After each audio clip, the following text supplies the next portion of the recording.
अब हम लोग जो है जीन प्याजे का संज्ञानात्मक जो विकास सिद्धांत है हम उसके दूसरे चरण पर हैं। जो उसके पहला वाला जो चरण था, जो पहला वाला इसका सिद्धांत था वो था संवेदी गामक सिद्धांत। अच्छा, अब जो ये पूर्व संक्रियात्मक है ये जो है ये 2 से 7 वर्ष के बीच में है और इसकी पूरी मीट्रिक बताई है। तो आप पहले जाकर देखिए वीडियो, उसके बाद इस पे आइएगा। अगर आप पूर्व संक्रियात्मक अवस्था को देख रहे हैं तो उसमें कई नाम हैं।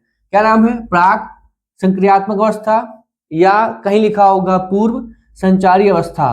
तो भैया याद रखना, अगर ये नाम आते हैं इसका मतलब है ये जीन प्याजे का ही है, इसका ही जीन प्याजे का। अच्छा, इसमें मेन चीज क्या है जो हमें समझनी है? इसमें विशेषताएं हैं। इस पूर्व संक्रियात्मक अवस्था के जो बालक होते हैं उनके लक्षण क्या क्या है देखो।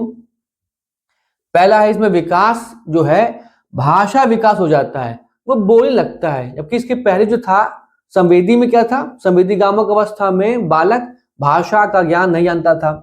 लेकिन हम बात कर रहे हैं पूर्व संक्रियात्मक की, तो हम आपको बता दें इसमें विशेषता क्या है, ये इंपॉर्टेंट है। इसमें बालक को भाषा का ज्ञान हो जाता है, प्रतीकों का, चिन्हों का विकास हो जाता है। तर्क शक्ति अभी भी नहीं जागती है। अगर पूर्व संक्रियात्मक में है तो उसकी तर्क शक्ति नहीं जागेगी। पांचवा क्या है? स्वकेंद्रित की भावना, स्वकेंद्रित की भावना का जन्म हो जाता है। अच्छा, अगला क्या है? अगला है संरक्षण की समझ नहीं होती है, संरक्षण समझ नहीं होती है। एनिमिज्म की भावना का जन्म होना, ये जो लिखा है एनिमिज्म की भावना का जन्म, ये बहुत इंपॉर्टेंट है। कृत्रिमता की भावना का जन्म, कृत्रिमता की भावना का जन्म, ये इंपॉर्टेंट है।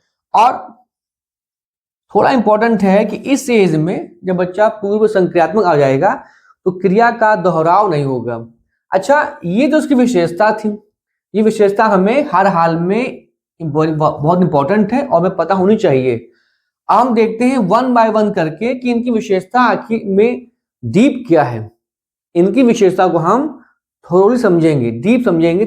मतलब कहने जो क्वेश्चन एग्जाम में जो क्वेश्चन आते हैं तो उनको समझने के लिए हमें दिक्कत ना हो, तो इसलिए इसको हम थोड़ा गहराई से एक एक करके सीखेंगे। तो उम्मीद है कि आपको टॉपिक समझ में आया होगा।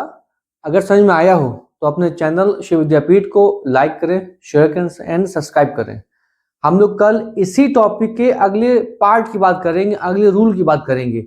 हम इस टॉपिक को 1 बाय 1 समझेंगे क्योंकि जीन प्याजे का बहुत महत्वपूर्ण टॉपिक है। ठीक, हम लोग कल मिलते हैं। नमस्कार।